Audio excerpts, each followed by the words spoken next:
Are you ready for a plot twist? Who doesn't love a good plot twist? This podcast is changing a little bit. I am ready for it. Not quite as many changes as Vanderpump might be having, though. No. I need your help tonight. So are you ready to get down to reality? Let's get down to reality.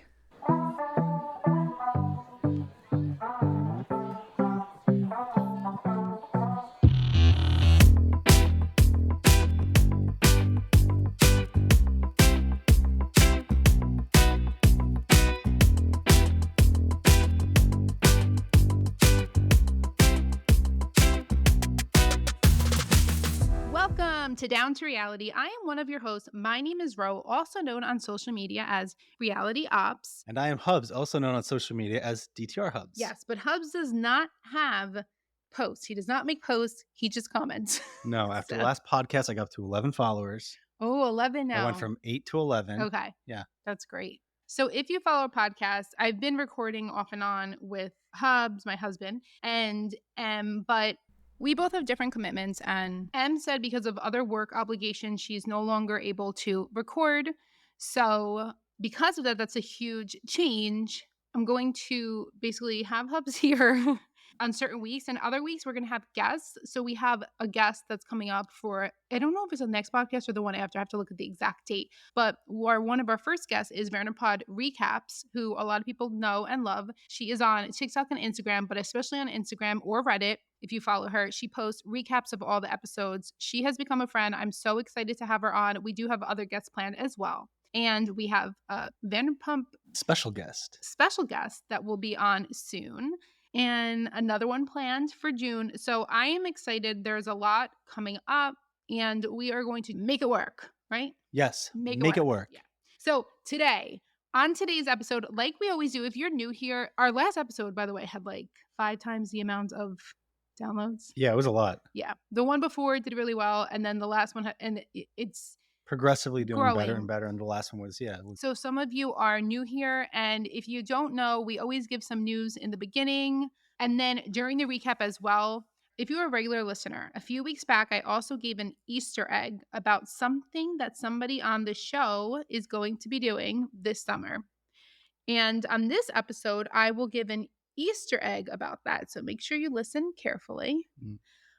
In addition, we had some big news last week, and I have some more tea that I have from another source about that. I don't know if we're going to say that during the recap or at the end.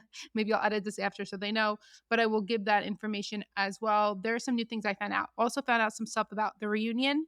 We'll share that. So I always give the latest and greatest news at the very end of an episode, and you'll hear more there, any updates that happen since we record this earlier in the week. And then it doesn't get released until Tuesday. And then I give updates like Monday night. I'll come on and record on my own and give some updates about what's going on with the Vanderpump world. We are also going to do our episode today a little differently because we've had a crazy week. And I will talk about that when I'm ready. If you follow me on social media on Instagram, there were some things I was dealing with. It was pretty horrible. It was from a certain professional, unprofessional, I should say, and somebody she was working with. I've never dealt with anything like that before, and it was just stressful. It put me in a bad place mentally. I wasn't expecting it. It was very strange.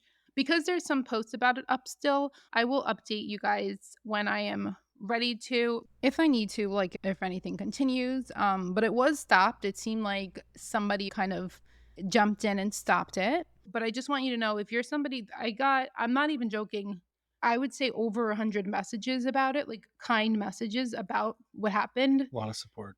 And it was, we received a decent amount of messages, but I've never received support like that. And I just want to say thank you so much for taking the time to write that, because it really, I know it takes extra time in your life to do that. And it just really meant a lot.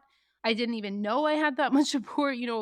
I know that we're lucky to have a decent following, but I just didn't expect all the messages. And I truly, truly appreciate you and your kind words. And it just shows me what a nice community we have, which I knew we had, but I don't know, just very special. And I really appreciated it. And I love you guys. So thank you for that. And just so you know, our podcast doesn't normally start in like a Debbie Downer thing like that. I just felt like it was important to share it because I had so much support about it, and I kept saying I would share. I didn't know how to do it, and I felt like this was the best place to do that. But onward and upward. So the way we're going to do a finale recap this time is not a full like scene to scene recap like we usually do, because we just want to get talking about it. It was crazy. We have a lot to say and just want to focus on the main parts, because I can't even sit here and go through the whole episode piece by piece like we usually do, because I don't want to. I just want to talk about what is driving me nuts. So are you ready to do that? I'm ready to tell them. Let's go. LFG.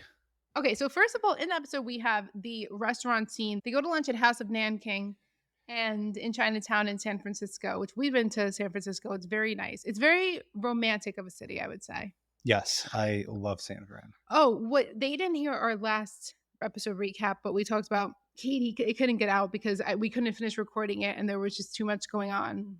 Like I said before, I have several part-time jobs. So having this in addition to that, and then all the stuff that was going online, I just couldn't focus to get it done. But we did talk about the scene with Katie and Schwartz getting out of the car and Schwartz holding his hand out to Katie. Yeah. And he plays it off like he was just doing that. He said he was just going to see if she could grab her hand. But I really feel like he did it as a natural. It's muscle memory. But then she said, "You never held my hand." Isn't that weird? He never did that? Isn't that weird? Yeah, Schwartz wasn't the type to do that. Yeah, I thought that was weird. Yeah, but he seemed so natural in this situation. It did, yeah, it did. And we talked last time about how he seems so into Katie. Okay. And I said last week, again, the one that you guys didn't hear, that I actually didn't mind. This is a very unpopular opinion. Okay. I did not mind Lala asking the question so much because I personally am a question asker. Am I not? We go. Oh, you love questions. Yeah. We go to dinner with people. If I meet somebody new, I will find out everything about them. You say, "Let me ask you a question," and then like 20 questions later. But they're never offended. No. I didn't feel like Ariana was offended in this moment, but I know the public perception of it was like, and I do feel like it was after watching the whole episode, I feel like it was a little much. But I do feel like she genuinely, or at first I thought she genuinely wanted to see how Dan was. Let me know, what did you think? Because I don't know. I don't believe it. Oh, you don't believe any of it? Okay. Because of Lala being so back and forth, like in all these episodes, and like, okay, she's asking questions, seems genuine. She wants to make sure not another, bad person's coming into the group. Yeah. But then like she's going and saying all these other things. How about her calling him a square? Oh, you wrote that down, right? Before this, the scene, a few scenes before this, she's telling Katie that he seems like a square. Yeah, right? What was that about? And Katie's just like, well, he's like the nicest person. Yeah, that was weird. I don't know. I feel like Lala's a little jealous of Dan too.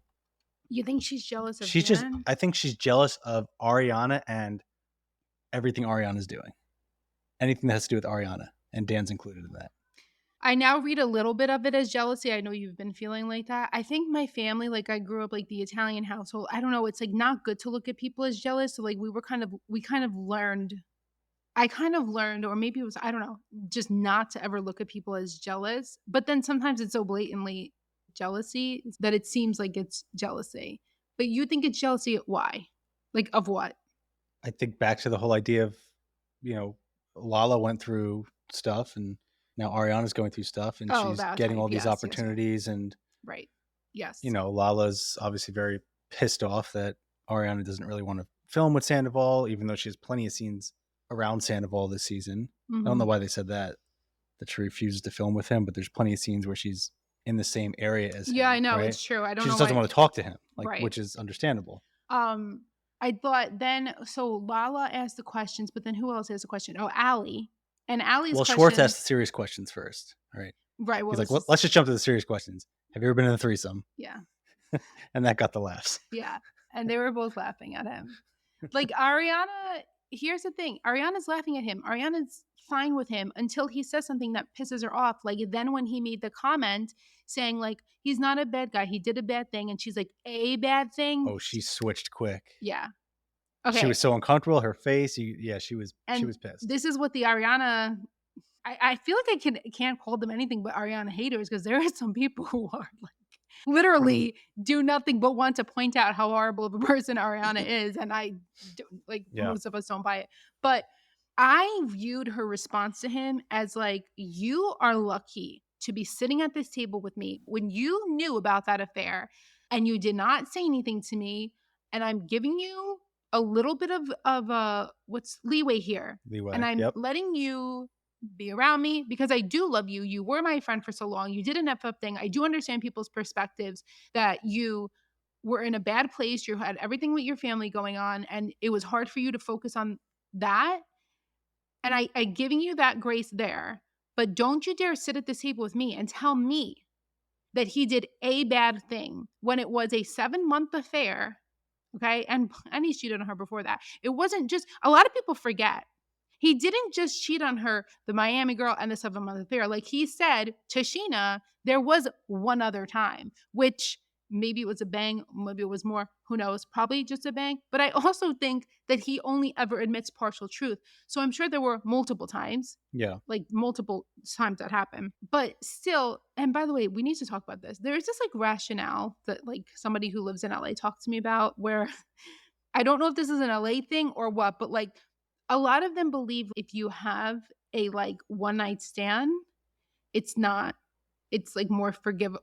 I get how you can see it's more forgivable maybe, but how it's like just a bang versus a relationship. I cannot, you could speak for yourself. I cannot fathom that. Like to me, if you're doing anything, that is wrong. A kiss, anything. Like anything. Cheating is cheating. There's an emotional affair thing like comes out with about Michelle in the Valley. They're saying it was an emotional affair. We're going to find out more about that. But cheating is cheating. Cheating is cheating. So I don't know. I don't know if she knew about that other time or she didn't. We still don't know about that. But the point is, the whole 7-month affair was done behind her back. And Schwartz knew that. And he covered that up. So for him to just be like, he did a bad thing, it's like a stab in the, what's it called? What's wrong with me? Don't start to Ariana said, like, don't start to downplay what he did because you're sitting at this table with me. Yeah. Right. He also, again, we always talk about this. He also encouraged Rachel to get the TRO against Scheana. Why is this forgotten all the time? I have no freaking idea why it's forgotten all the time. Yeah. I feel like Scheana's letting that slip. And that's that slide. And that's what Ariana, brings up here. And I bet you there was a lot cut out in this conversation too at the lunch because Katie's like bringing it up and she's saying too, like if a guy fucks your friend over, fuck the guy, which that's how I would feel too. I do understand that Scheana looks at it a little differently. That's fine. But Brock says like he's sticking up for Scheana and Ariana cuts him off and says, well, she is too, right? She's like, she's sticking up for her too. Yeah, Katie's also sticking up for Scheana. Because she was hurt by somebody and she calls him a trash person. A trash person. About Sandoval. Of course she calls him. I don't get how people are surprised about the fact that she calls him a trash person. What do you fucking expect her to call him? How do you expect her to feel about him? How could you expect her to feel differently about him? Whenever people try to like do this whole bandwagon, like, oh, she's so harsh, she's so this, I'm like, really? Let it happen to you. Hopefully it doesn't. But let's see how you act. Because there's no freaking way that you'll be like, sure, you could just be friends with him. Like, I understand. He's a great person. He did a bad thing. No, it doesn't work like that. And especially just a few months later, it doesn't work like that. So she brought that up. There was also a scene here that was cool because it was on Peacock's extended version. Yeah. And Allie, who's good at asking questions, had asked Ariana and Dan, she asked Dan first, like what he saw in Ariana. And it was really nice because he was talking about like how people have said like racial slurs for him and what he experienced basically with racism as a kid. And that's why he used to be in fights, like because of that type of stuff. And how Ariana was so understanding of that. And you could see her face when he was saying this because he gave a meaningful reason. Like it wasn't like, oh, she's really cool, man. She's cool. Like, look at her. She's great. She's so fun. Like you can say those things, but he gave a meaningful. It was like a deep reason. Yeah. It was such a good reason. And he said it so nicely. And it was just so wonderful. Ariana then was asked the same question, what she likes about Dan. And then her reason was really good too. She was talking about how they were like in this whole group and he really listened, right? He listened, but not only listened, but he participated in the conversation with meaning. Right. I don't know, that whole scene, that extended scene, I was like, oh my gosh, I totally get. And I understood in the beginning anyway. I always say I feel like people can fall for somebody very quickly, but I understood even more how they fell for each other so quickly because there was meaning behind it. It wasn't just surface level. It was important. Yeah. And I love that Dan saw that about her, by the way, because that's one of the things I really like about Ariana. We've said this before. If you're new here, I didn't like Ariana until like season 5 because I did not like her with the whole Kristen thing. I did not like her until season 5 when she talked about her insecurities and her issues with her own body and the experiences she's had basically with abuse in the past and things like that. I got to know her and I understood, oh, she has like this hard shell, but she's soft inside. And I realized she's always sticking up for the underdog. She's always like kind to people if she doesn't have to put up like that wall. And I love her now. Something I love about her as time has gone on is just seeing how good she is at recognizing, I guess, injustices and when people go through pain. And we even saw it later on in the episode when she was talking to Scheana, like she fully didn't agree with Scheana, but she could see Scheana was in pain and she gave her that love that she needed. And She that's what I gave her love. that moment. Yeah. That's what I love about Ariana. And it's not just a moment. I don't think it's just a moment for TV. I think it's a No. sincere moment. Like you could see in her eyes when she's sincere. So I don't know. This whole thing saying it's too quick with Dan, I totally disagree. After seeing that, especially, I'm like, I am so glad that they found each other. If they work out, that's amazing because they seem like a great couple. But I also love seeing he's definitely not here just for the show. Like Lala, No. I think, thought maybe that, he doesn't even want to film. So how could you even think that? And you're calling him a square. Why? Because he's not like you. He doesn't want to be on the show. But if he was in the show, then you would be like, he just wants to be on the show. You know what I mean? Like, She called him a square because like he brought up they had fights when he was younger, but then didn't want to go talk to Sandoval or something. It's like, I don't know. It was like the stupidest why reason. are you calling him out for that? It was a really ridiculous reason. So anyway, that whole scene was very interesting. That lunch. I did get annoyed at Lala a bit, only because of where it ended. But when I had seen that scene originally, like the first time, it was a preview. They had shown us part of it. I was like, okay, she's just questioning. So I don't know. I feel like there's part of her that's just questioning as a protective friend. And then there's another part of her that's being way too judgmental. It's not just a protective friend. It's like there's something else there, like you said. Maybe jealousy. I think there's an agenda. Yeah. So then we have everything else in between. And one of the things in between is Scheana talking to Brock about Sandoval. And they say that Sandoval brings the sound guy for her. I think this is so manipulative. Like, I feel like it, and we talked about this before. There's intentional manipulation and there's unintentional, but I think he knows, let me show her what a good friend I am. I'm going to get you the sound to make you look great. And Sheena's I love Scheana. I know a lot of people don't like Scheana. I do love Scheana. But Sheena's also very egotistical. Scheana wants her to be fed all the time, like with compliments. Yeah. And, and I think she's very insecure, but she likes getting that feedback, just like Sandoval likes getting that feedback. And Sandoval, like, gives her that because they both like the same thing. They both like these performances. Yeah. They both love. Then she was talking to the band later in the Never Before Seen on the extended version, not the Never Before Seen, the extended version that they cut out for Bravo. She was like, am I in the band now with the guys? And it was just like such a cringy. Yeah, they're like, well, yeah, you're in the band. It was so cringy. She was Are we going on tour? That's what she said. Exactly. That's very Sandoval. And then Tom walks up with the waters. Are you in the band? Yeah, Tom walks up with waters for them. Here, guys, here's your water after your performance. Like, look how good I am. Like Ariana said in the past. Why is he doing the most? Yeah, doing the most. Doing the most. Like, just be genuine. He's not genuine, and that's why I can't connect to him.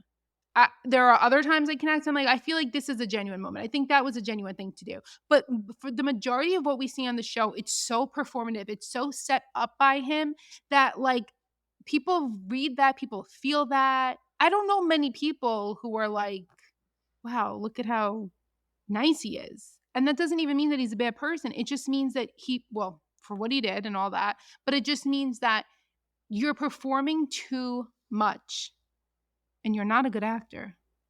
No, I do think it's obvious the way in those moments when he is performing, I feel like the way he's coming across and speaking is a little bit different. And the times when he is being real is more when he's having just conversations. Like, we've seen a couple times throughout the season where he does break down a little bit and has like a bit of a conversation. I don't know. Yeah. I honestly can't even imagine. Like, there's barely any scenes that I see him being real. The only scenes I've seen him being real is like Kyle Chan scenes and sometimes Schwartz scenes. But I don't see it.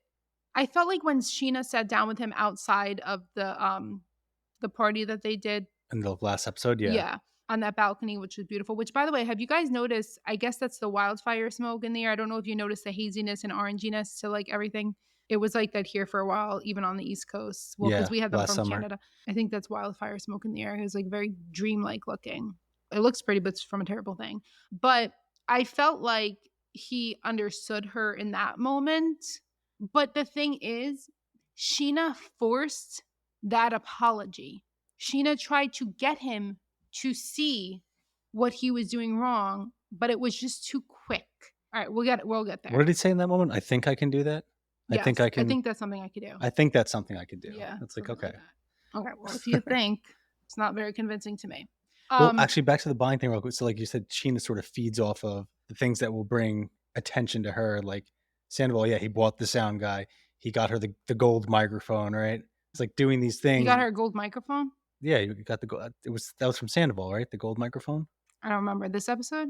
Yeah, during the performance, I thought that was from. I thought she mentioned that was from Tom.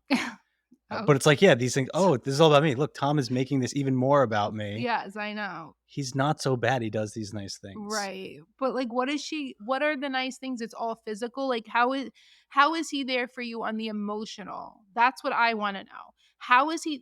Does he answer your texts when you're like freaking out about something or really upset about something? Is he there to listen to you? Is he there to have you cry on his shoulder about something that's happened to you in your own life that has nothing to do with the show? Yeah. Is he like, I've said this before and I said this on a video I did on social media. I feel like Sandoval is there maybe for the physical with Scheana more, like physically doing acts of service maybe. But Ariana is there for the emotional and the feelings part of it all. And I think that she has a hard time distinguishing which is better. And you don't need to. You don't need to say one is better than the other. They can both be good. Yeah. And we don't have to villainize one. Scheana needs to merge the two and have the perfect friend for her. Physical and emotional. Yeah. Well, even though I don't like Lala right now, I think Lala is that person for her, which is why she sticks up for Lala so much and why Lala sticks up for her so much. Yeah, that makes sense. Yeah. Even though I'm very mad at Lala. Okay, so then there was another scene, though, we do want to mention because people who didn't see this version, the extended scene, it was Joe and Schwartz. And Schwartz comes to Joe's room, and he had just come from the place. From the lunch. Yeah. And it's actually really funny because she has a box of popcorn shrimp. And she's like, you want popcorn shrimp? He's like, no, I just ate. He's like, I just had a full meal. It's like the best meal ever. He's like, I'm stuffed. And then he's like, ooh, those do look good. And then he has the best popcorn shrimp I've ever had in my life. Did he say that too? He said that at the end, yeah. So it was interesting in this scene because Joe was very calm. So something you may have missed on social media is Joe did several lives in the meantime between this. And in one of Joe's lives on Instagram, oh boy, she read text from Schwartz. That was bad. And I think I'll add this to the news at the end, actually. This way I can share more. Yeah. I can actually share what she had said. So she read text from Schwartz. In her eyes, she was reading these texts in an effort to make him look bad, when in fact, it made her look really bad because he was saying, please leave me alone. This is borderline. I don't remember what he said exactly, but just saying like, this is too much now. Leave my girlfriend out of your mouth, which by the way, why hasn't he said that about Katie much? I don't know. I don't fucking know. But he's saying it about Sophia now. Yeah. And he's very stern in his response to her, like, stop making posts about me, stop doing lives about me. And then here she is doing another live, sharing his freaking text messages. And she's like, I was there for him with his family and all this. And I'm like, Joe, girl, what are you doing? You are making yourself look so much worse. Why are you doing this? Yeah. And for him, the man who hates confrontation and will hide behind any plants he could find, for him to be direct and firm with her and say it like that, you know it had to take something big. And I've told you guys this before. I fully believe that she had, and he said this, that she did something that was just like, no, going back, whatever. Had to be something that's not minimal, but really out there for him to cut off ties with any human being, because he will find the goodness. And I think he still sees goodness in her, but he will try to keep anyone in his life. So for him to cut her off, I can't even imagine what that is. Speaking of Joe, absolutely hysterical. Her paid partnership. That's the best video ever. The paid partnership with who was it? Dyson and Aveda. Aveda. So Joe had on her page, I made a video about it. If you go to my page, you'll see it. She had a somebody told me to go look at it. It was from like a week or two ago. It was a post, and it was like her flinging blow dryers in the air and like walking on the beach in a dress, and I don't know, just like made it look like artsy and things like that. And it was to that song, and now rise up. You know that song, I'll rise up. Okay, I don't want to sing it. Can you sing it so they know what the song it is? You want me to sing it? Can you just sing what it sounds like? Yeah. And I'll rise up. They don't hear me sing. And I'll rise up. Okay, all right, let's not do this to them. Okay. But she marked it at the top. It said paid. Andra Day, by the way, you can go look at the song. I see it right here. Paid partnership with Dyson. Paid partnership with Aveda. And then when you go to the comments, somebody commented on her post. And by the way, the comments on her post, Glorified Gossip Girl had commented because somebody said, I'm really happy to see that you got a deal out of all this clap hands. And Joe said, I got no deals. I got to show who I am. And so then our friend, Glorified Gossip Girl responded. She said, Joe, my gosh, wait, doesn't it say paid partnership though? That's a deal, ! Just being like, that's what they mean by deals, And then Joe responded, Glorified Gossip Girl, no, they didn't accept it because I'm not that cool. I tried with like the burning heart. So she marked it as a paid partnership with Dyson and Aveda, but there weren't actually paid partnerships. And the funny part is that she got like a little snippy. That's what she does in her lives too. She got a little snippy with the first girl saying like, I got no deals. She's just so interesting. Character. And I had posted this before that live when she read the text messages, and I was like, oh, Joe, she's so entertaining because she is so entertaining. But then the lives and the things that she does, like, oh my gosh. I love that she went out there and she did it. But then somebody else said, if you're going to do a Dyson paid partnership, at least throw a Dyson in the air. These are not Dyson hair dryers. Are they not? No, they're not. They're not Dyson hair dryers. So that's funny, really funny too. Oh, Joe. And then, we did find out something funny about the dress also, but we cannot share that until that's out there. But it was just an interesting little tidbit about the dress that she was wearing. So entertaining. She was very entertaining. But she's not always entertaining. Sometimes it's very... She's entertaining, but she needs to tone it down a little bit, I think, yeah. Okay, anyway, so we got distracted by Joe, but the scene with Schwartz and Joe, her energy was very different. She was super calm. She was wearing makeup, and he's like, Joseph, are you wearing makeup? And he's like, wait, you wearing makeup? And their energy was kind of cute and normal there, but I can see because she just changes so much with her personality and all that. And I do, I've met people like that who their personality changes quite a bit. And it's, it's hard to know what's real, what's not real. It's hard to have a relationship with that person. And he just obviously cannot do it. But do you think she really didn't know how to iron? She asked him how to iron. She asked him if he could iron for her. Why do you think she made that up? Well, she said, I don't know how to iron. Do you think she made that up? I don't know. She make it up to have a scene. But then by the end, she takes the iron and then she's... Let me look up her age. How old is she?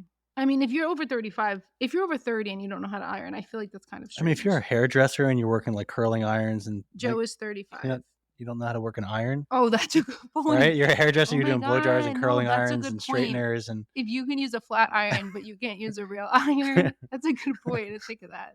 It's funny. It's cool. I'm here for the good points. Yeah, it's cool when you think of that stuff. I never would have thought of that. It's funny. I love the comment that Schwartz made too in the confessional about Joe putting on the lipstick. It's like when you're, you're a kid and you're caught by your mom and you kind of put the lipstick and it's kind of all over your face. He was saying that like that's what it's like for him to see her, and not that she does her makeup bad. Yeah, but that was what it's like for him to see her in makeup. Yeah, it's really funny. Yeah. Anyway, so let's talk about the sound guy. So now we're at finale night, right? And the event, Kyle Chan's Gold Bar Whiskey Party. The sound guy from Sandoval. He flew out his sound guy. I need to know this. Could he not have just hired a sound guy there? This is where it's like doing the most. Or his sound guy, I guess, because it's his person who works with him all the time. I think there is an angle with narcissists that have to bring their people. When they're doing favors, it's my guy. You always say this. Okay. Which I've dealt with in the past. I'm bringing my guy. This is my guy. I'm doing the favor. This is the person that I bring.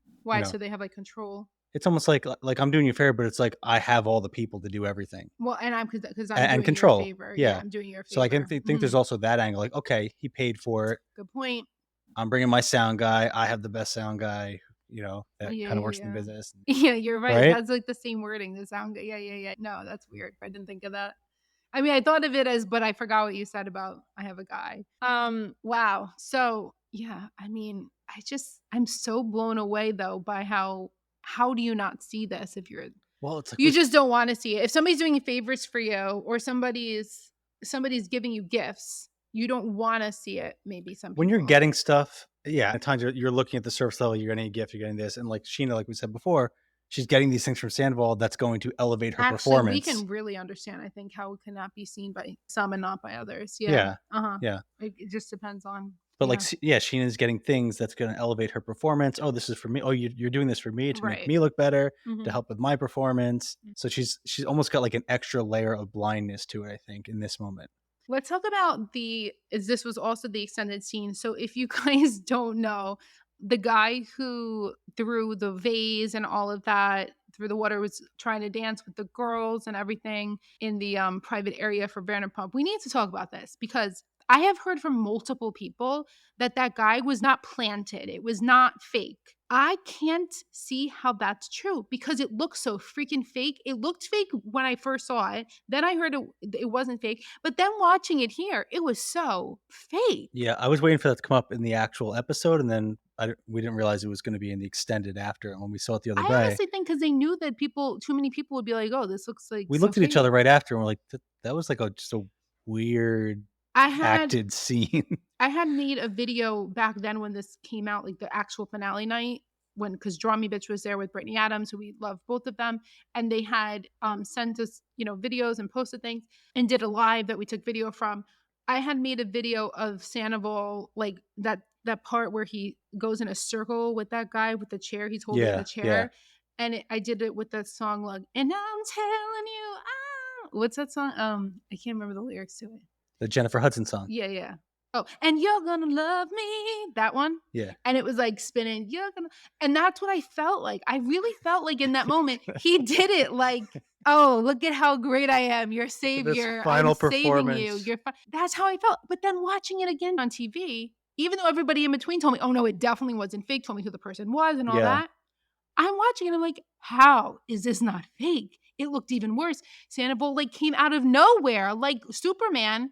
But not Sandoval man, and tried to save the day, but he wasn't even doing anything. They had security guards. He was not needed. He was not needed. No, he was not needed at all. He jumped in literally out of nowhere. It was very weird. Just every interaction with that person was weird. Why was he in the VIP? Why didn't they get him out of there sooner? Why did he get to the level of like smashing a vase over the security guy's How arm does or head or whatever it production was? let that man film in the VIP? People who were there said, no, you couldn't go in the VIP. So how was he able to go in the VIP? That's what I don't get. And then we saw Joe. You have to have a very watchful eye. There's a part where Joe is wearing, and shout out to my follower for noticing this and letting me know, saying to check some timestamp of Joe was wearing that person's jacket. And I'm like, oh, we should probably go check this. So we went to the scene, and there's a scene right there about a 4-second clip or something where Joe is wearing that guy's jacket as the guy's walking by her without his jacket on. And it's like, well, okay, why is Joe wearing his jacket? Why is Joe wearing the jacket? And then we remembered, I have a screenshot of Billy from after that finale night, it was like a screenshot of them hanging out in the room. And at the bottom of it, she had put like, this guy knew way too much about her, don't know who he is.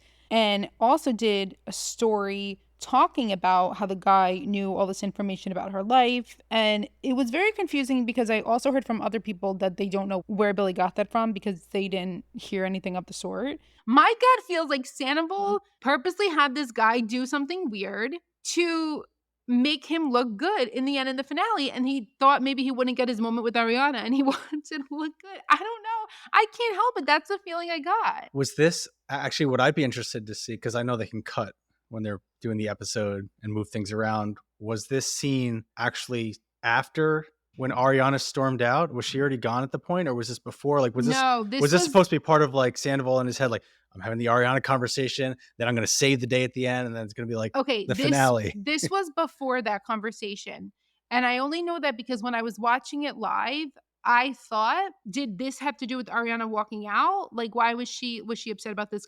At the time we didn't know what was going on. So this was before the Ariana Sandoval conversation. This was before. Mm-hmm. Okay. Something else that happens with Joe at finale night is Schwartz like encourages Joe to go talk to Katie. What are you doing, Schwartz? And like, but why? Maybe this is for the show. I don't know why. And I don't understand why he would want. Katie's like explaining to her, she has like no sympathy for her at this point. I know Katie has said since watching back this season, she understands Joe more and she feels bad. Although now I saw somebody comment vindicated.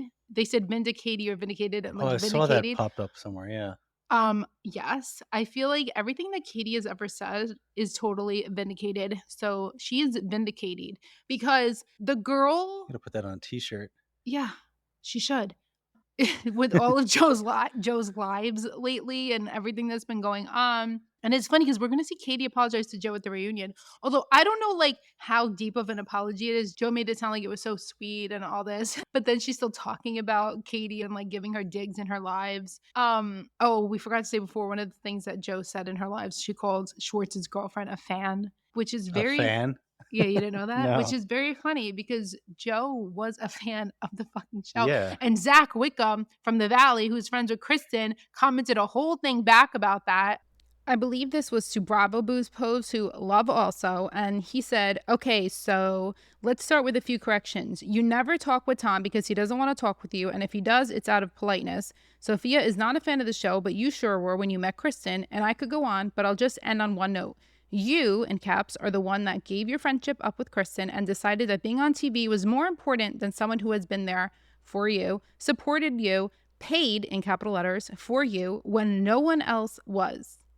Don't say you wouldn't be friends with Kristen again, like you have a choice. I forgot because she had said that she wouldn't be friends with Kristen in one of her lives. Oh, Kristen also commented on that video. So with the live, Glorified Gossip Girl posted, we usually tend to watch the lives together and it's fun. We did not watch this live together, so I couldn't talk to her about it after, but she posted it. And Kristen, Jody commented, and she said, I read the text in its entirety from Tom.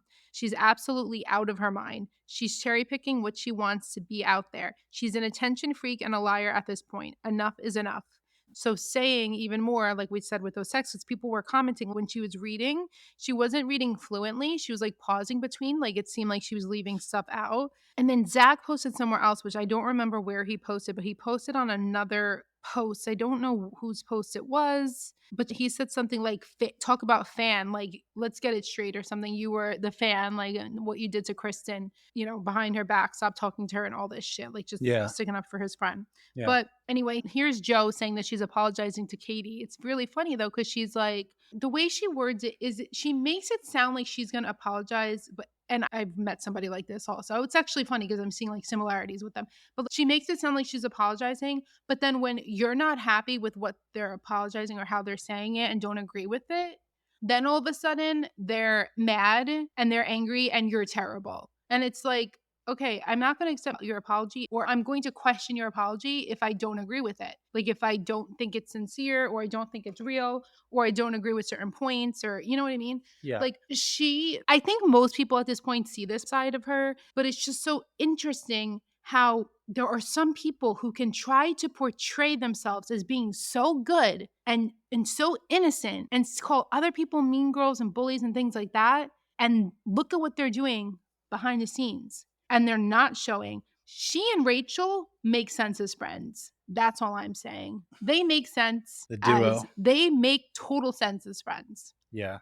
That whole team. Well, the whole Joe thing there was similar to what Scheana did to Sandoval, I think, where Scheana kind of convinced Sandoval to apologize. Schwartz said to Joe, like, do you want to go over and apologize? Yeah, right? that's true. And her apology was so weak. And as soon as Katie didn't accept it, then Joe's like, well, are you going to apologize?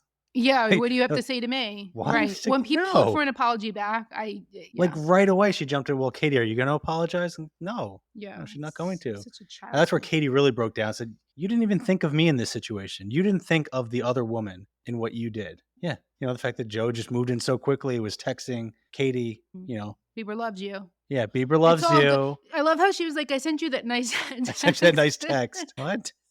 That makes up While for you're it. like living with Oh, her these types of ex-husband, people, I can't. I can't deal with those types of not even people. divorced yet.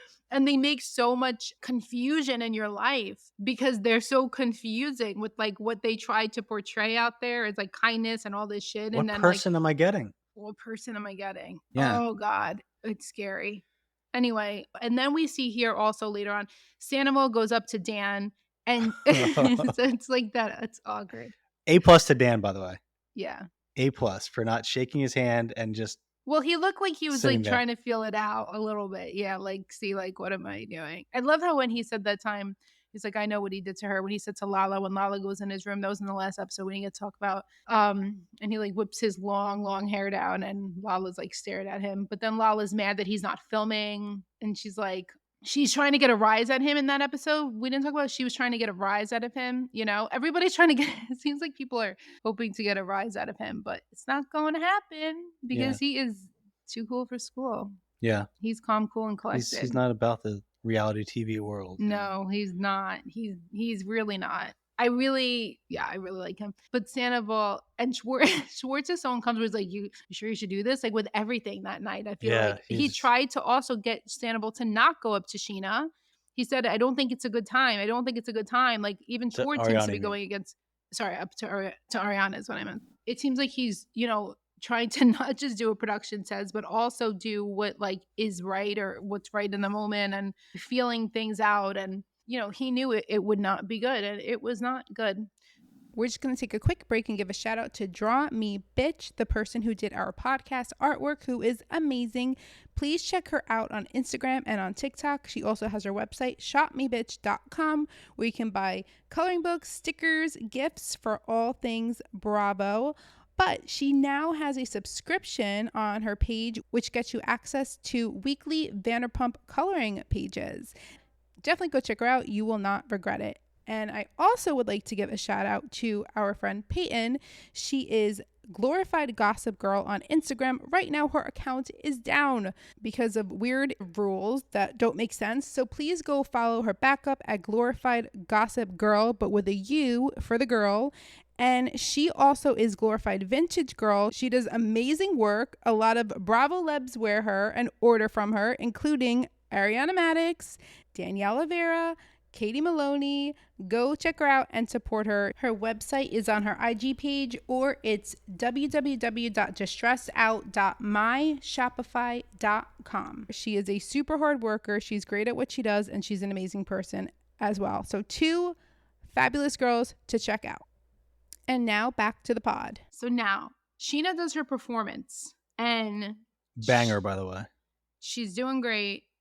Sandoval's rocking out. They didn't show that moment, I don't know why, with Sandoval and Ariana like right next to each other watching it. But it was interesting to see how into it they all were. Especially Ariana was just like cheering so hard for her. I mean, they all were. Singing all the words. They were singing. Yeah, like Ariana knows every single lyric. And Sandoval didn't know every lyric. But then after, Ariana goes to talk to Scheana. And this is important. I got really annoyed at Scheana because I'm like, what are you doing? Why are you bringing up Sandoval to her? She's coming to talk to you about the performance. This is right after Scheana had left, or at least that's the way they edited it, but I think it was left talking to Sandoval when he brought them the waters and told them what a great job they did and all that. Then goes out and is talking to Ariana and has this moment of conversation with her. Now, I listened to Scheana's podcast and she talks about this.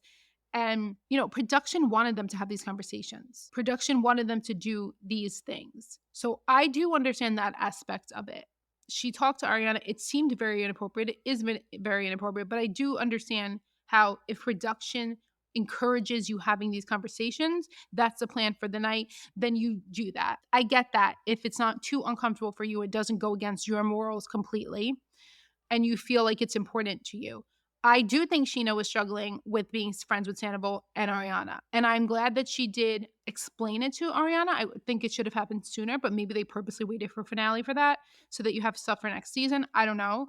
So that brings us to the Scheana thing, right? The Scheana and Ariana So let's get conversation, back yeah. there. So Sheena's conveying to Ariana that she is seeing, like, she says he got the sound guy, and she's trying to present this, like we've talked about before, kind of like a kid's like presenting why you should have a sleepover, like trying to present this like package of why it's okay and why it works. Or like when you're a kid and you're in middle school and you're bringing home your C on a test and you're like trying to convince your parents like why it's actually good that you got a C. Actually, it's good that I got a C because that means I have room to grow. And actually, if I didn't get, I don't know, like anything that you're trying to convince your parents of, that's what it reminded me of. Like she's trying to convince Ariana. Now, I saw that as annoying, but I also see that as she's so desperate to get Ariana to understand her. And Ariana is mad at first and is like, and also says in the confessional, I don't know why she thinks she knows this man better than I do, but Yeah. you do you, girl, or something like that. Yeah. Which is so true. Like literally nobody knows him as well as Ariana. Like Yeah. no one. Okay, Scheana knew him for 15 years, but Ariana was, knew him for, I guess, that long also, but was actually with him for 10 years. She lived in his home with him. Yeah. She knows all of the in and outs, of everything he's done. And so, and by the way, she hasn't blasted that, shockingly. I'm sure there's books and books she could write. I'm sure there are too. Yeah. Maybe she's waiting for that, actually, especially after this season. He got to watch out now. But Sheena's talking about his path of growth, and Ariana's like, don't talk to me about his path of growth. He's an ex-boyfriend of mine. He does not deserve to breathe the same air as me after what he did, and that will not change. And she's very stern. And this is the part that I think some people are like, oh, she's so mean, she's so cruel or whatever. And like, I just see it as high and mighty. Yeah, Like, I no. don't see it as high and mighty, do you? No, she doesn't want to be around someone that screwed her over so bad mentally. Getting this high and mighty from Sandoval. I wish people can see that. Like most people see that, but I wish some people could see that. They're getting this from Sandoval. Sandoval was the one who first said the ego thing to Schwartz. Then Schwartz said the ego thing. Then Lala saying the ego thing. Then all of a sudden, everybody's saying the ego thing. The cow, the chicken, the duck, and the goose. Like they're all saying the ego thing because it stemmed from Sandoval. He planted that ego seed. I don't think she's egotistical. I think she is upset, hurt, angry, stern, and strict in her boundaries. And like, don't talk to me about him being good. I hate him right now. Like something, just happened recently with me, and I didn't want to see anything that person had shared because I'm like, I don't want to see them, and you hadn't blocked them. I blocked them. And I was like, I don't want to see them. Do not tell me anything about them. I don't want to see their stuff. I want them out of my life. I want them out of my space. Like, I don't want anything to do with That's them. valid. So that's what she's saying. And she's stern in that because she's angry that people keep trying to push it on her. So I understand her sternness. Yes, I get it. You're making a show. But I'm going to say I accept that she's going to be pissed off back because she has every right to be pissed off back. She is also reactive. We have to talk about how unfair it is that people portray her as being so angry when she's having reactions to things that are like tormenting to her and so upsetting to her and so wrong. And when she doesn't say anything, she's cold, right? But when she says anything, she's too angry. Like she can literally never win. She's boring or she's angry. Like she's never just justified in what she's doing. And it's so unfair to her and demeaning as a person. And the amount of people who say how Ariana should be acting when they have never been in the same freaking situation. Or they think that because they've been in a somewhat similar situation, they know how she should feel. When I can guarantee you a very small percentage of people actually know what it feels like to be cheated on for 7 months and on national television and to actually see it play out back in front of your very own eyes. So I'm sorry, Jan. I don't think you know. And I also don't think you have the right to tell somebody how they should act when they're so hurt. Or very importantly, make it about you when the other person was hurt. Now, Scheana then breaks down and she's like, I think you're wanting an apology from him and it's confusing. And she's like, I don't want an apology. Like, that's not what I want. And again, Scheana wanting him to apologize for herself is not putting her friend first. It's putting herself first. And that's okay. But you have to understand, because everybody has to do things for themselves. Oh, you think Scheana wanting Tom to apologize to Ariana is in the light that it'll make her relationship with Tom easier for It'll Ariana? make it easier for everybody, yeah. I didn't think of that. Interesting. Yeah, that it'll make it easier for her. It'll make it easier with her decision. It'll make it easier with her you not having to make a decision, I mean. Like, Yeah. it will make it easier. But that's not fair to your friend. And so what you needed to say is, I respect your boundaries, but I think you need to respect me as a friend and say, I get it. I'm never going to talk to you about him. I'm not going to force him on you, but you need to understand I'm still going to talk to him on my own because he is somebody who's been important to me and I can't just let him go. Especially after I know he had a hard time this summer. I can't just let him go. And that's what she ends up basically doing to Ariana. And then when she does that, Ariana gets it. You can see her face changes. It changes. She's very warm to Scheana, I think. Empathetic. That was the word I was looking for there. And sympathizes with her, and like she gets it. And she says she knows Scheana loves her. She knows she loves Scheana. She knows that Scheana, obviously, too, no matter what Ariana tries to convince her of, is not going to let Sandoval go unless she sees it for herself. Maybe she will. Maybe she won't. Maybe he'll end up being a great friend. Maybe he won't. But I think Ariana kind of lets that go because Scheana finally fully opens up with how she really feels about it, which was good. And it was a nice moment where you saw Ariana say, she says, I never said this, well, actually, production did her dirty again because she's like, I never said I wouldn't love you anymore. I never said you wouldn't be. I don't remember what her wording was, but it was very specific. And then production is showing her saying like, yeah. Cutting to her, cutting out Schwartz if he's a friend, telling Katie that if anyone wants to be friends, they're cut out. So it's like, they're kind of implying through that. But she's saying clearly to Scheana here, look, Scheana, like, I'm always here for you. Right. And she even says in the confessional, like, I'm going to love you. Yes, I know you're a good friend to me. Like, I'm going to love you. And she might just have to put a little more distance, and that's okay. And by the way, why are you afraid of distance if everybody's claiming now that she's not their friend anyway? That's what I want to know. If Lala and Scheana are claiming now, well, Sheena's not fully claiming, it's really Lala, that she's not a good friend to them anyway. Why do you care about the distance? Yeah.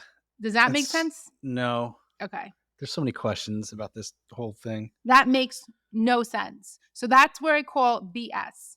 I do think Ariana does not show up to things as much as people would like her to. Maybe she doesn't go to every Scheana performance. Maybe she doesn't go to every show.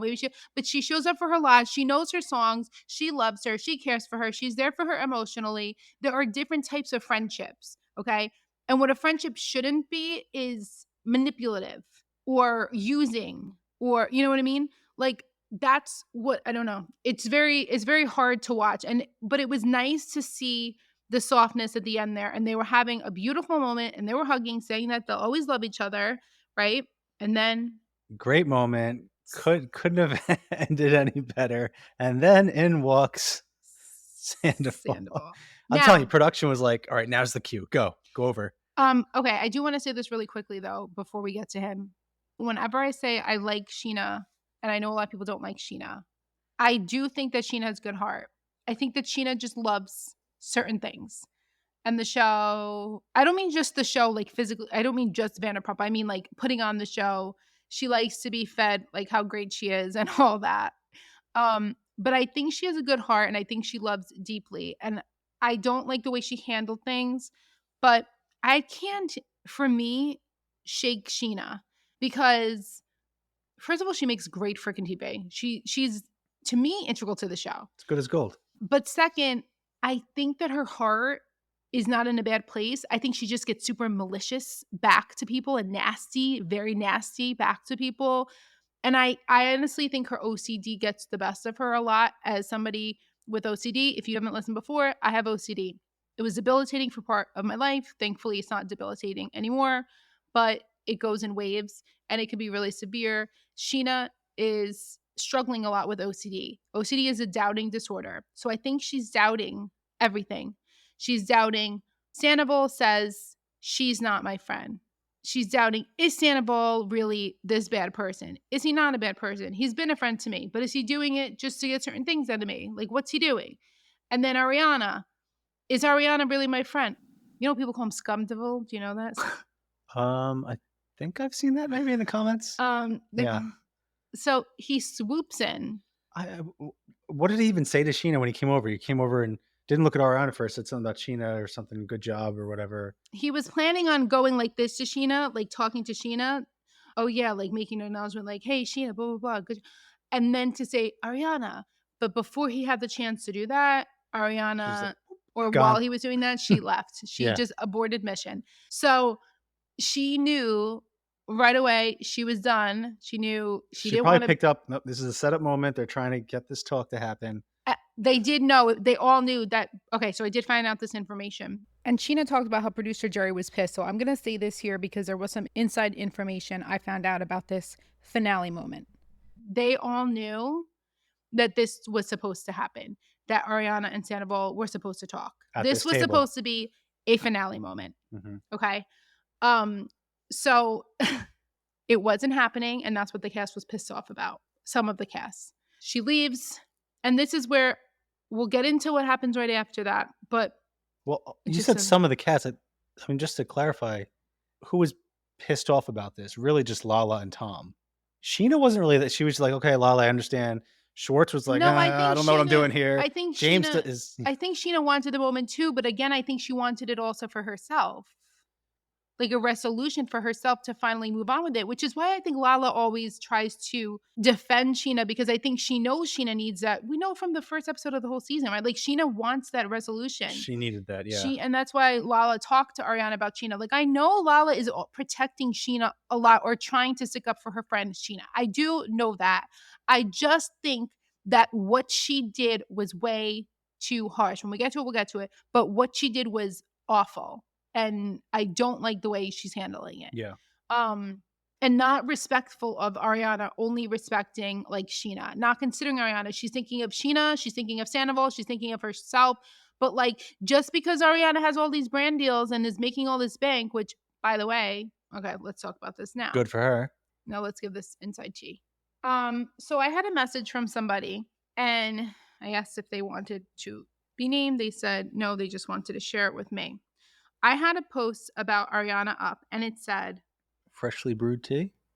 Freshly brewed. Yep. Just was messaged last night. I don't even know if I know this tea.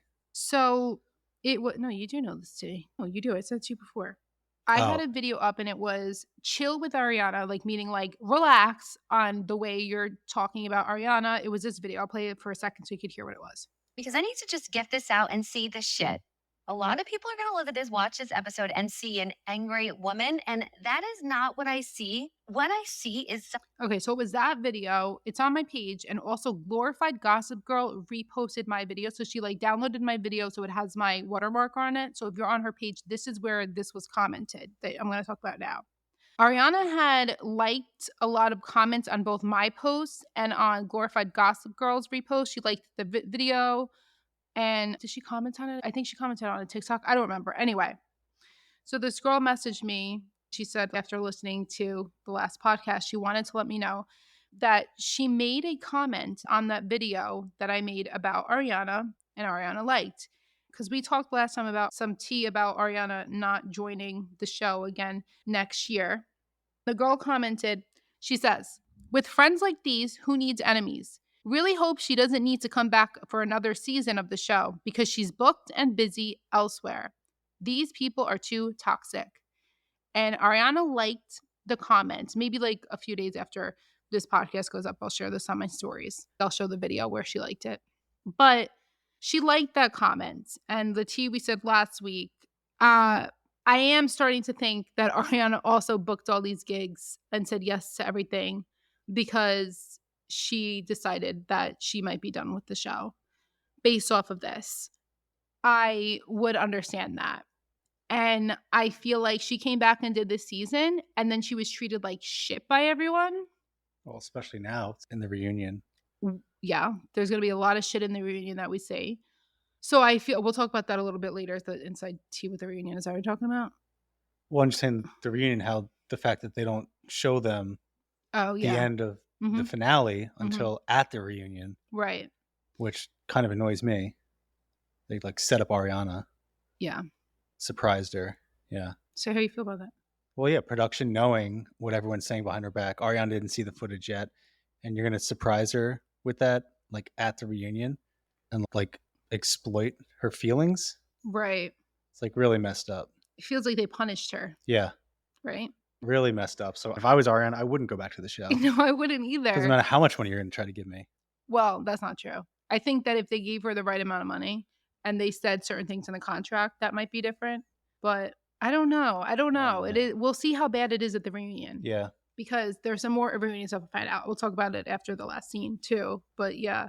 I have to say, if I'm thinking about the other side, even though I don't like to because I disagree with the other side so much, if I'm thinking about like their perspective on some things and not the way they're handling it, but their perspective on it, I could see how Lala, even though I don't agree with her, could be thinking, and some of them could be thinking, like, Ariana's making all this bag. She's probably done with the show after this. She's making all this money. She's not going to need us. She's going to leave. And we're having no resolution to the finale. Although little did they know, we thought it was an amazing finale because of Ariana walking out. But I could see, when I don't want to, I still have to put myself in the other person's shoes and think, okay, I could see that point of it. However, it's about how they handled it, not the idea. Like, it's one thing if they expressed this to her, if they talked about it differently, if they did not do things behind her back, but it's another thing the way it all played out and is going to play out. And I do think that this was probably Ariana's season to decide if she was going to continue doing the show or not, and they kind of just ruined that. So knowing that and all of this, I mean, I know she's got a big decision coming her way. So Scheana then is left with Tom when Ariana goes off. And he's like, I just wanted to talk to her. And she's like, she doesn't want to, Tom. And so then Ariana is shown talking to producer Jeremiah, who, you know, we were told, Scheana said on her latest podcast, like, Jerry was very upset about Ariana leaving, and they all were, because that's not what was supposed to happen. They didn't like her leaving like that, which, by the way, gave us a great moment. So I don't know what the heck their problem was. That was This great. probably gave a better moment than what a Sandoval and Ariana combo would have been. Yeah, bullshit conversation. Could have done that anytime anyway, if like that really needed to happen. Exactly. And I want to say this again because I really want to like drill this point in. That was an apology that was not forced, but suggested that Sandoval do. So it would not have been a real apology, and we saw that it wasn't. But again, Scheana wanted him to apologize. Production wanted him to apologize. Ariana didn't even want him to apologize because she knew it would be bullshit. But when you force someone to apologize and they don't mean it, it is pointless, and it's pretty much more damaging than if they just wouldn't have even said anything yet. And like Ariana said, he never apologized to her off screen. He could have written her a letter. He could have done anything to show genuine remorse, and he didn't. He left it for the fucking show. Okay? Yeah. You could have done it on your own and done it on the show. But if you're only doing it for the show, it means you only want to do it so people can see it and make you look better. And she's not there for that shit. Yeah. As she says, she's the final boss in his video game of redemption, and he can't get to her. Yeah, that's how he looks. And she's not here. She's not here for that. That was a fabulous line from her. So freaking accurate. I'm your final boss in your video game of redemption, and I'm not here for it. Because he wouldn't have been doing it for her, at least not then and there. He would have been doing it for himself and his own image and what everybody else wanted him to do. Nope. No, sir. She brings up to Jerry. She explains to him how this man doesn't give a shit about her, right? And she brings up the non-informed consent and says he was sleeping around. She says, effing around behind my back, and he could have given me an STD. There's a lot of sleeping around with somebody. I mean, he could have really wreaked havoc on her body and her health. And that's true. And I didn't even think about that aspect of it, sadly. I mean, I thought about it in a million terrible ways, but I didn't really think about that aspect of it. And it's so true. Rachel also said she was seeing other people while she was with Tom. So this is bad. Yeah, really bad. And for production to be so mad at her is just so freaking ridiculous to me. I mean, it's kind of just like, this show, I feel like over the years has favored the apologies and redemptions of all the males on the show. Do you think that? Because that's like a narrative out there. Do you think that that's always been that's always been the truth? Yeah, it's you know, Lisa always apologizes or sort of forgives the guys first instead of the girls, and it's like She still hasn't forgiven We Kristen. see all the mistakes. Yes, let's forgive Kristen. Although, like I did bring up that point before. However, Kristen doesn't like bow down to Lisa. So there's a little bit of a difference. I think for me, I see it more as like she babies the guys who everybody calls boys and expects so much more of the girls and has so much less leniency towards the girls. But yes, I agree with you. I mean, even Jax, she filmed with Jax this season with the stuff that he was saying. And she's like, yeah, you know, you can give me a hug, I guess. Right. And she still loves Jax. Still love you, but not really, or kind of, or whatever she said. But it's like, yeah, like give Ariana some power here. Make this finale about her maybe a little bit. Mm-hmm. Give her the power in walking away from this horrible situation. I also hate, so, you know, speaking of SI, trigger warning, like if he had SI, he had those terrible thoughts that he may harm himself and all those terrible things. I understand people wanting to rally behind him because I would be doing that too. However, what's not ever talked about is how low Ariana could have been if she didn't have the support around her that she did. And in addition to the support of family and friends, if she was not booked and busy, because as we know, you can have all the support in the world, but you need a few things to keep a decent mental state. And one of those things that you need is to feel valued, and you need to feel like you're making a difference. And because she is making a difference and she is being hired and she's busy doing all these things, it helps to keep her away from that terrible place. Those things did help her. So I kind of hate that they're like using it against her. Like, oh, now she's egotistical. Like, what would you prefer? That she's depressed in a bed all the time? Yeah, she was out doing Dancing with the Stars, getting support from America. Like, I thought that's what we were doing, rallying. Build her back up, yeah. And now but you can't rally too far. Not too much. Not too much. No, only a certain amount. Yes. Not enough so that it's more than what you have. If it's more than what you have, then it's too much. You can rally up until what I have. Right. Get more on my level. Yeah. Yeah. Don't become Beyonce. So annoying. Anyway, so I thought her conversation with Jeremiah was really powerful. I love how she walked out with her best friend, Brad. I love him. He seems like an angel man. And like, should we go to Applebee's, our neighborhood grill? They were like so excited about that while everything's blowing up inside. Everyone's pissed they're leaving, and they're out in the parking lot having a good time talking about Applebee's. Appetizers, how could you not? By the way, Draw Me Bitch, who does our podcast artwork, who you hear in our ads also, she did a great drawing of them at Applebee's. And it was really, I don't know, it was just like beautifully done, the drawing. Oh, I didn't see that. Yeah. I have to go look that up. I'll show it to you. That's great. You could put that on like an Applebee's like poster. It's like a commercial right there. I know. Like legit, that looks like Applebee's should use that. They should use it. That looks really great. It's just a great basement picture too, like hanging that in a basement. I don't know. It's really good. And Brad commented, "I'm obsessed with this. I hope Ariana sees it. I'm sure she'll see it." Good job, Draw Me Bitch. Yeah. So now is Sandoval's, as I call it, Tomtrum, runs off like a little freaking baby to Lala, Katie, and Scheana. Mostly Scheana, I feel like, was his victim of choice there. And just to note, he jumped so quick from like, I just want to apologize to Ariana to, 15 seconds later. Ariana, she's not following the plan. Like she talks shit about all you motherfuckers. She does nothing. She's so fucking lazy. Collects a paycheck. He goes off, and I did a video on this. It's like a toddler. And by the way, our toddler never acted like this, thank God. But a toddler who goes up to a parent and asks a parent for something, the parent says no. Then the toddler freaks the F out because they're saying no, and they're so upset. And the parent like can't take it anymore. And they're like, okay, fine, you got it. And all of a sudden, the toddler's like calm and, oh, thank you, and gives you a hug. And then they walk away from you and like wink at their sibling. And then you're left there like, what the fuck just happened? What the hell? What the fuck just happened? But that's what it was like. Oh, wait, before that, he talked to Billy Lee, right? And he's like... He went to Billy first, right after Ariana left, yeah. Right, and he says, Ariana's going around telling everybody that I'm not honest, I'm being performative. You know what? Ariana's fucking performative. You know what it is? Ariana's performative. You're full of shit. But okay. And then that's when he spins off into it. But we know he's full of shit because he freaking admitted on Watch What Happens Live later that night. Yeah. I'm going to tell you my thoughts about that. That he was being dramatic and he was going overboard and yeah. He was like, well, I was being dramatic. I was over exaggerating. Yeah, over-exaggerating a bit that she doesn't like any of you motherfuckers, really? And we've said this before, if you live with her and you knew that she didn't like them, okay, and you kept that secret for that long, you're at fault too. No, I didn't believe it, and he proved it by saying he over-exaggerated.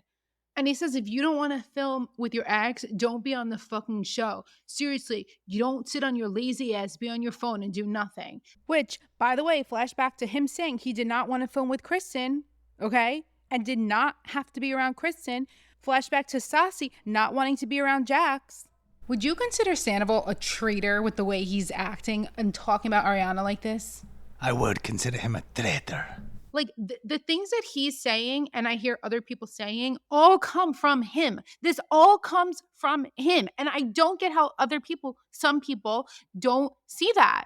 It's coming from him. All of these lines, all of these words, they didn't start from other people. They started from him. Starts from him. This is the narrative that he's trying to say about her. He's calling her lazy. We've talked about this before. I'm sorry, a girl who does all this shit, Broadway, Dancing with the Stars, all these jobs and all that is not lazy. If she was uninspired because she was with you or because she was going through a hard time or whatever, that's different, okay? There's a difference between uninspired and unmotivated because of certain things going on and suffering from depression or anxiety or mental illness and being lazy. Well, maybe he's saying that she's lazy because she wants to watch Love is Blind instead of doing mushrooms and going hang gliding. Right, because that is lazy apparently. Yeah. Love Island, actually, which she will be hosting this summer. But he can go do all those things and then sleep till 2:30 the next day and that's not lazy. Show up late to Vial Files. Yeah. And that's where Sandoval says, she doesn't show up to your shit. Like, I'm the one who shows up to everything. When push comes to shove, I'm the one who's there. And that's when Scheana's like, I know you are, Tom. I know. And again, it's showing up physically is different than mentally. And I said that. And poor Schwartz, by the way, in this scene looks so uncomfortable. The whole scene. I know a lot of people don't like Schwartz, but he looks so uncomfortable. I do really appreciate that he kept quiet this entire time. He just didn't say anything, didn't know what to say, doesn't want to go against Ariana, doesn't want to go, like, he did the right thing and just kind of just be like, I don't know what to do here. Oh my God, he looks so much uncomfortable. Like I know he's blonde and people say the Malfoy, but he looks like the blonde Harry Potter with the glasses. Yeah. That's where he gets her to break and he gets that moment of, yes, you're right. And then Lala sees that Scheana is like addressing it too and owning it. And then he hypes Lala up. Lala says, I've been biting my tongue because it's very hard to do this. And Sandoval jumps in and says, because you're afraid. And I triggered her. I'm not afraid. He knew that saying that would get her to be like, fuck that shit. I'm not afraid, right? He knows what to say. And so then she's like, I'm not afraid. And you know what I'm going to do right now? Because it's a lot of breaking the fourth wall. And then that's where she goes off about Ariana. And she says, this happened to her. The world rallied around her. She now thinks she's Beyonce. And it's bullshit that she can't film with someone, that she stays under the same roof. Okay. I don't get the freaking same roof thing. We know, we've had lawyers say this. She should not have left. Like, there was no reason for her to leave. Why isn't Lala pissing him for not leaving? This is bullshit. You left Randall's house because that wasn't your freaking house, Lala. You had no ownership in that house. You had no stake in that house. That was not your house. You could fucking move whenever you really wanted to. She couldn't. Ariana couldn't. If Ariana moved out, she would have lost probably all of her, a lot of leverage. And there's also that whole, and there's that, what's it called? I don't remember the law. There's one of the laws that says, like, technically if he wants to be a complete asshole, but he would have said, like, if she left, he's entitled to the house now and all that shit. But you're calling her out about the house. Your situation is not the same as Ariana's situation. Okay. And by the way, she barely even stayed under the same roof with him. As soon as she could get out, she did.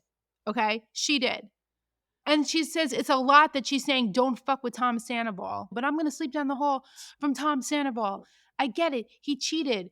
You looked us in the eye and you lied. He did a lot of shitty things, but he did not kill somebody.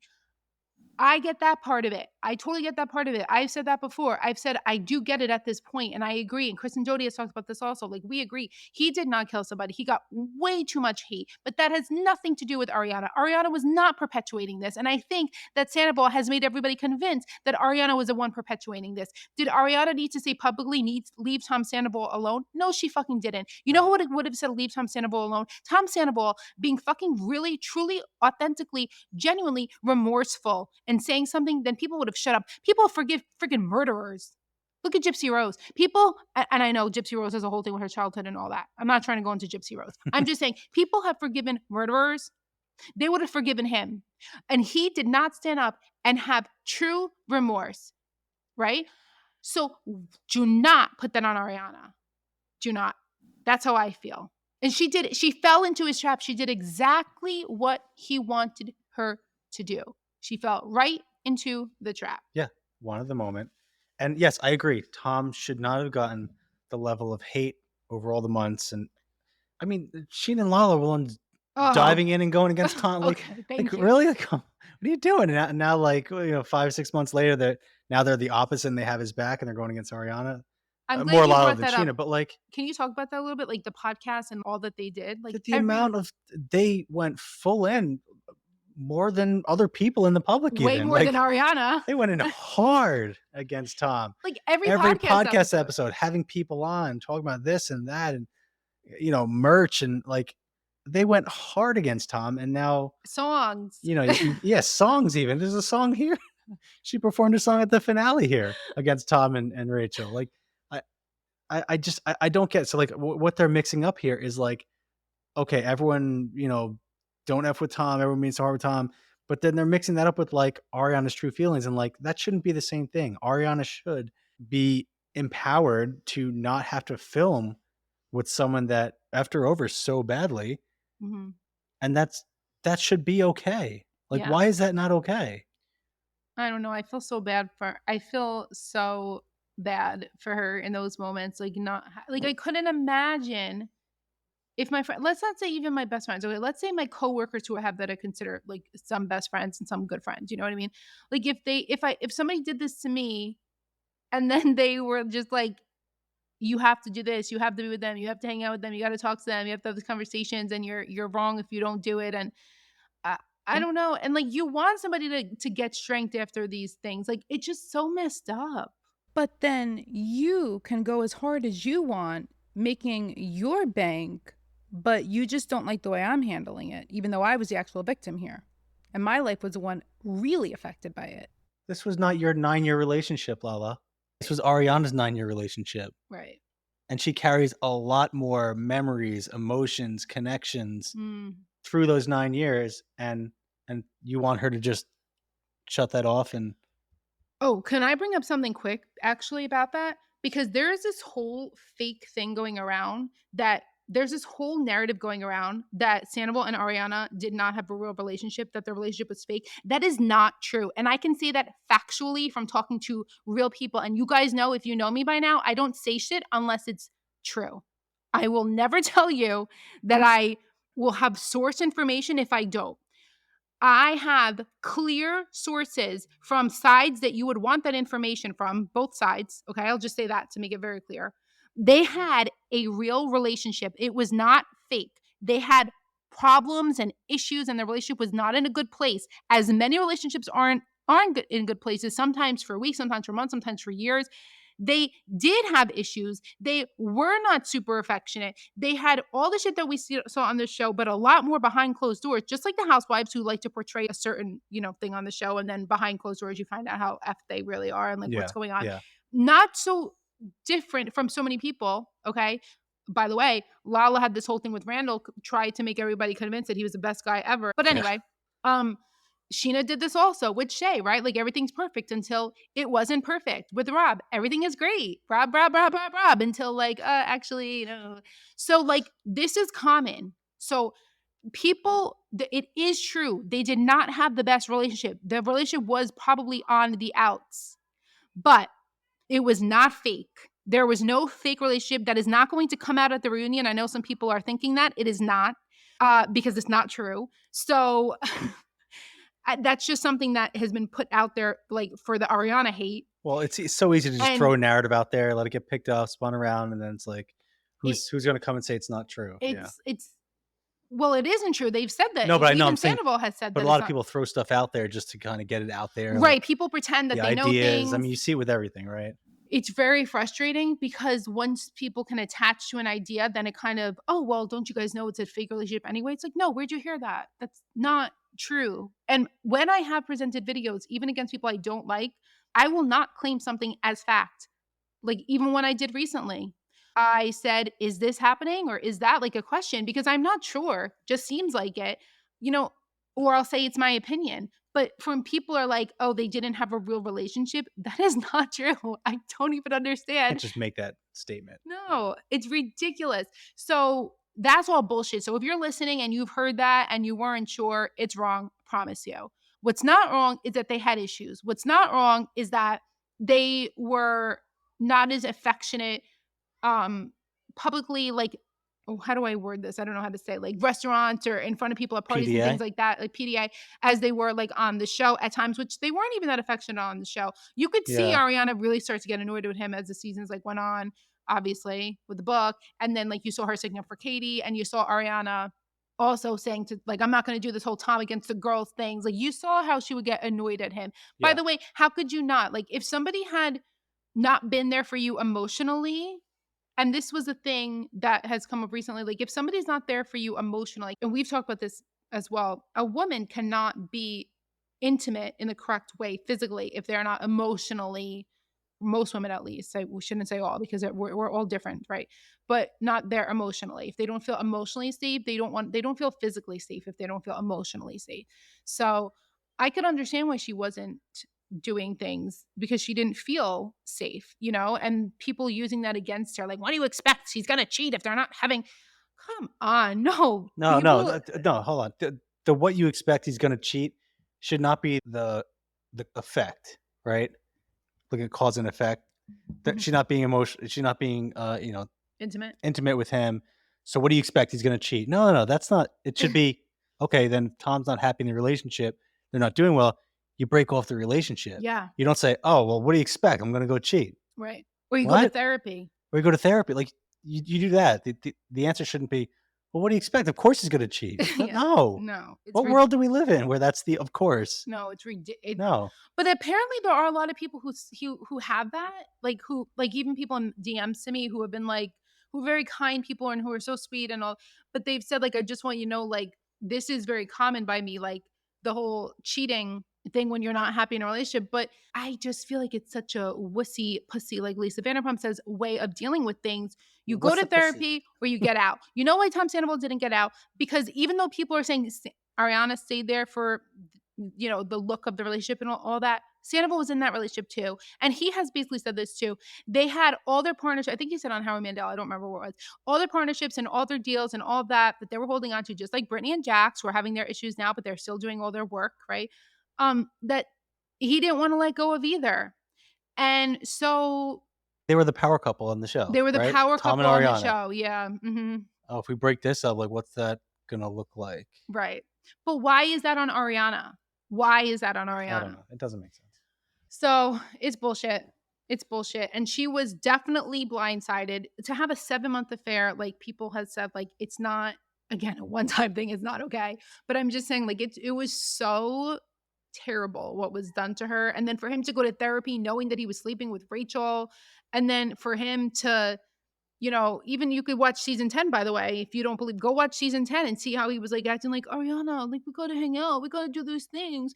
But then there's a whole narrative now that like they were breaking up anyway. You can literally watch him on season 10 being like, we don't get to spend time together. And that fake cry, like that was his fake cry, which he does a lot of the time. Sometimes you see a real cry. Yeah. But anyway, back to this freaking scene. Lala blowing the F up, saying she broke the wall. Then she leaves and you could hear her kind of crying in the background and she's very upset. Oh, quickly, for those of you who don't know, because we've talked about this before on here, but a while back, when somebody says breaking the fourth wall, what they mean is the cast basically showing, or the show basically showing that they are aware that they're producing a TV show. And that could be whether it's just like a hot mic moment, it could be talking to the camera, it could be talking to a producer, or anything like that. I think is that when they show the montage of them younger. Yeah, then they cut to the whole montage of we've all you know shown our realest selves on the show and gone through everything, and yeah, it's a whole series finale type montage, right? That's what it felt like. I did a post and it did get big on social media, and I said, "Say what you want about being real. I don't give an F." Ariana walking out and respecting herself was the realest thing I saw all season. And it's the truth. You want to talk about being real? That was being real. That was real. It's just such bullshit. She said how she felt all season in every situation. She respected herself, her own boundaries, and this whole villain narrative that Lala is being a part of is what pisses me off so much about Lala right now. Because you know that people are now trying to make Ariana the villain, and you are contributing to that. You can say you disagree, but for you to have this big blow up and then at the reunion to be calling her out and all this shit, which Scheana confirmed, like everything has been confirmed about there's some more stuff that I found out that I'll let you know. But you know, you're aiding in now this vilification of Ariana. So first you were at Sandoval and now it's Ariana. Why? So that next season you could say like you're in the middle ground. Like what is the reason? What is the reason? And this is all within a 6-month period. Yeah. Like what is going on here? Ridiculous. I want to say about the montage. I swear I like disassociated during it. I still won't watch it fully. I like skip it. I'll hear it and I'll be like, and it grosses me out. I don't like that Lala of all people is narrating over it, and I don't feel like she is like the show, and she wasn't part of the show forever. I just don't feel like she's the show. I don't feel like it should have been that narration over that montage. It just felt so icky. I couldn't stomach it. I honestly still can't listen to it. I don't like the song that they use. I hate it. I wish they would delete it. It bothers me so much. Did you feel that? I don't know why. It's just a weird, like, I mean, Lala shouldn't have been the person that is narrating, like you said, over this. Maybe it's not the series finale. To me, it seemed like a series finale type thing. It should have been more like Katie, maybe, talking through this. Or James.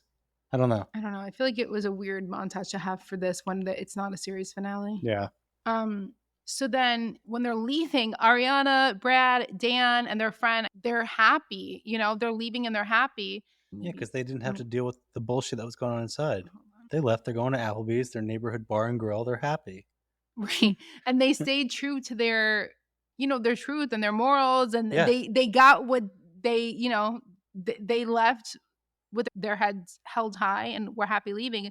And then the rest of them were like so upset, except for Sandoval. So let's get to that ending. That, by the way, so when they show the voiceover, you just hear the voices. You hear Schwartz and Sandoval and producer Jerry. And producer Jerry says, so that's it, guys. That's the end. Is that what he says? Yeah, Schwartz. Well, that was a plot twist. And Sandoval said, I love it. It was good for me. And there you go. Right there. Those two lines that say it all. And then there's the evil laugh. The Jinx. If you have ever seen the documentary, The Jinx, that was just like the ending of The Jinx. Like well, you have, I don't want to ruin it for people. By the way, if you haven't seen the documentary, The Jinx, it's so good. You have to watch number 1. I think number 2 just came out. It was a part 2 that just came out. Yeah, I think it's only 1 episode though. The ending of The Jinx is so good. You have to see it. But if you've seen it, you know. But then another part of that was it just showed he did exactly what he came to do. Colors, yeah. He came to vilify her. Everyone and it stayed worked. with me. She left. They're yelling about her. My words worked in his head. That was crazy. I cannot believe. I mean, again, it was just him and Lala, really. Scheana was still kind of in the middle. But like in Tom's head, it's all them against Ariana probably because they all stayed with him. Right. And she's the villain. I want to say to you, a lot of people don't see Scheana in the middle. You see her like that. I see her like that. A lot of us even in that end scene, I still see her as the kind of like, I know, this is why it's so hard for me. Like she's still like friends with both. It's so interesting though, because a lot of people like are furious with Scheana. Which I didn't see Scheana, but I didn't see Scheana siding with Tom or Lala necessarily there. She did say to Lala, I'm with you. I understand what you're saying. Scheana kept trying to say but she didn't really get her words in there. I've said this before, but like I think what people aren't understanding is Scheana, again, I think her OCD has part to do with it, but like Scheana can explain to people like Lala that she has doubts about things and she's not sure about things. And, well, Sandoval is really there for me. I don't talk to Ariana quite as much as I'd want to talk to her. By the way, I do want to say, I want to see where she means she doesn't talk to her as much. Is it just since Sandoval happened? Because that is extremely understandable since 1, she's so busy, but 2, she's kind of keeping her distance since Scheana is still a friend in the middle and everybody's in the middle. And I love Ariana, but I'm not going to be like blind to the fact that there's a lot of people saying she doesn't talk to them as much as they would like her to. So obviously that's something that maybe she doesn't realize or she should work on, or maybe she does for a certain reason or whatever. But she also had some friends who talk to her all the time who do get 100% of her. So I think she has, reasons for that. I think there's reasons for that to be the case. I don't think that Brad would have followed her to New York, and now he's staying in New York, but he's still with her, if she wasn't a really good friend to Yeah. him. But, I think that she's very careful with who she keeps close. I do see how she could seem pompous because of comments that she made, like, I was born cool, like things like that we also loved through the years. But, like, again, I don't think she deserved at all what was done to her as a person. I just feel like it was so wrong. And now we're going to see this reunion and we'll see what happens. But I'm not looking forward to it. Like, I'm looking forward to it because I'm excited to see, but I'm anxious. All right, so now some information about the reunion. I did find out from several places that they did film extra confessionals. So I don't know how that is going to go down, though. I don't know how that. Extra confessionals at the reunion or through the season? No, they filmed extra confessionals before the reunion. Oh, So they're going to show them like they did last year, where they had. I think so. Interesting. So we shall see what happens there. That will be interesting. We probably won't get most of that until like the third reunion, right? I also heard the third part is very emotional, Yeah. like extremely emotional. I have some ideas based off of what I've seen in previews too about what goes down. The extra confessionals, I don't know how many have filmed. I know some people who have filmed. I don't know how many have done those confessional scenes.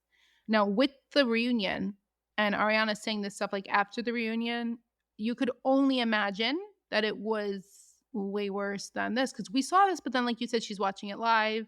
Yeah, I mean, yeah, it's gonna. Yeah, I'm also like you. I'm looking forward to the reunion, but also anxious to see what it's going to be. But yeah, it was a good finale episode. That Ariana walkout was what really did it, though. Thank you to her. Thank you to Ariana. Yes. Meanwhile, she doesn't do anything. She doesn't film. So annoying. Yeah. Frustrating. I wish, I've said this before, but like the whole Lala is like old school Lala, BJs for PJs. That so much. Like, I've really gotten away from that because I've like learned to love Lala throughout the seasons and see like her heart in there. But I don't know. Like, you always say you think she's like a gold digger, right? Yeah. I mean, yeah. Yes. That's what I feel. Let's see who she ends up with next. Everything she used to say in the earlier seasons, just bragging about giving, BJs for PJs and got to do this and this. And like, it just, chasing all the materialistic stuff. And then here, also siding on whatever is going to get you the most bank, like siding with Ariana and then having your whole podcast against him, making merch and all that shit. And then now that Ariana, or they suspect maybe she's not into the show as much, not filming as much, not going to be doing the show, now they're like signing with Sandoval because that's what's going to bring them the money, or her the money. And that's what I feel like. I hope I'm wrong, but that's what I feel like. And then Lala trying to clean up her tracks and deleting some Sandoval stuff from like her Instagram or something recently. Yeah. As if people are going to forget that she posted certain things or had a certain side. So this was on Reddit and they posted this. Lala on her Instagram deleted posts like about Sandoval. It's very funny. Like, I guess because people keep like showing proof of what she said in the past that contradict what she's saying now. So I guess she wanted to delete all traces of it. I'm not sure what happened with that, but I do think that's interesting. And I've said this before, it sucks too because I don't get how she didn't realize that this is going to bring her less money. Like I said, I stopped buying from her Amazon Lives because I buy sometimes to support people, just to support. Like, even if I don't need it, I'd be like, what can I get here? You go to a freaking Tupperware party, although thankfully they don't really have those anymore, but you go to any of those like house parties and you're like, well, what can I buy from them to show them I'm supporting them, right? Or I appreciate their time, or I appreciate them, for the talent that they're giving us or what they're contributing. So I've always supported, I've supported, you know what I mean? Yeah. Scheana too, bought the Good as Gold sweatshirt. I've bought a lot of merch from many of them. And so it wasn't just about buying it for me. It was also to support. she is losing a lot. She was one of the top podcasts and now she's not. Like somebody said she wasn't even like the top 100 or something or 200 or something like that. She's going to be losing a lot of business. Like if people don't think you're a girl's girl also, they don't want to hire you and support you as much. I don't see her with the Chili's ad. I do see Scheana. Yeah, Scheana, Katie. By the way, Dana, who does a podcast Disrespectfully with Katie, who used to be on the show, she actually just did a Chili's ad today. So I don't know.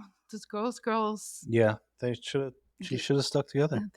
Okay, Spice Girls. Not like you have to stick with girls you don't want to stick with, but I just feel like it's all off. All is off to me.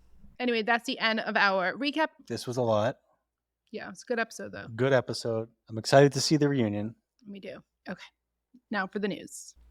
Hello, everybody. Back here for the latest and greatest news. So it is actually Tuesday that I'm adding this piece in. There's been a lot of news, but we're going to add some of it in the next part because I need to just get this episode out to you guys. But there are some developments that have happened that I want to share.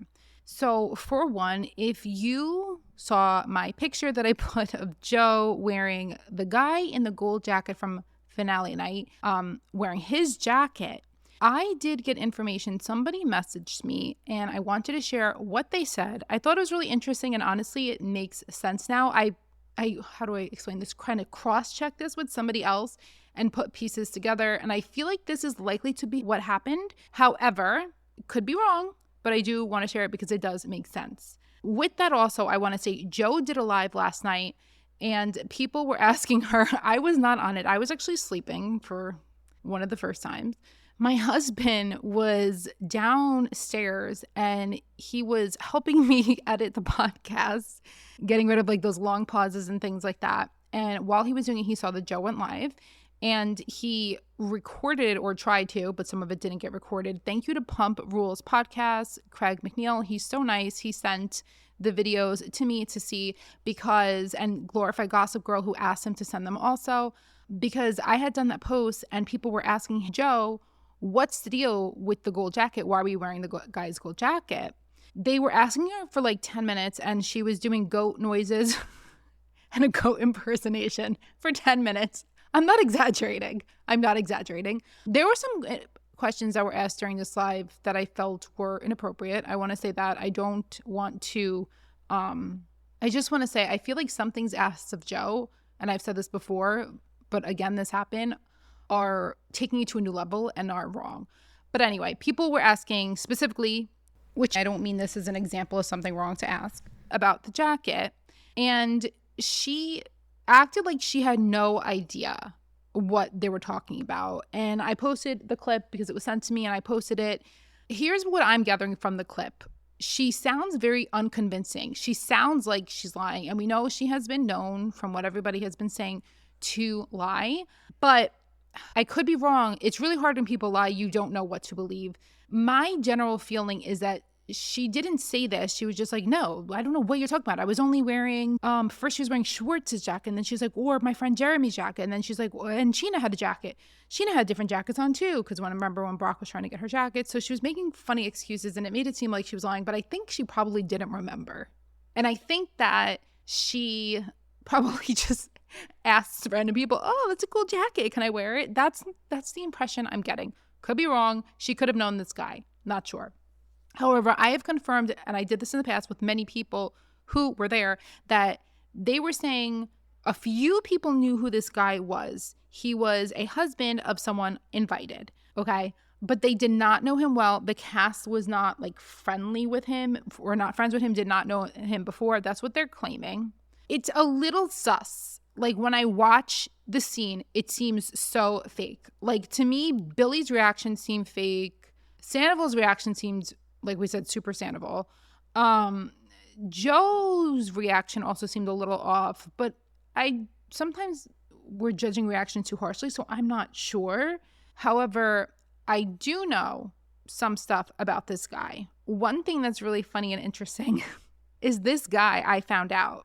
Breaking news and information here, and I did not post this yet because I just dug and found this out. This guy is the husband of Left Shark from Katy Perry's Super Bowl show, which was a viral moment where the left shark was kind of like giving just as much as like Hilary Duff was giving, like not really giving. And the right shark was like super giving.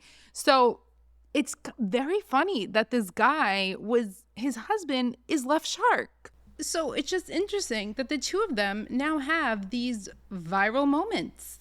Here is what I found out from somebody who was there that messaged me today, not related to the left shark. That was a separate place I found that out.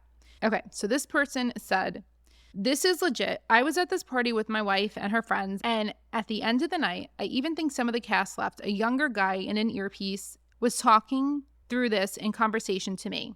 They said, 'Unless you want to take a champagne glass and throw it.' And I was like, what?" So clearly they were looking for someone to do this, and the whole thing looked extremely staged as a guest. I have pics of me there with the Toms, Brock, Scheana to prove I was there. He sent me those pictures.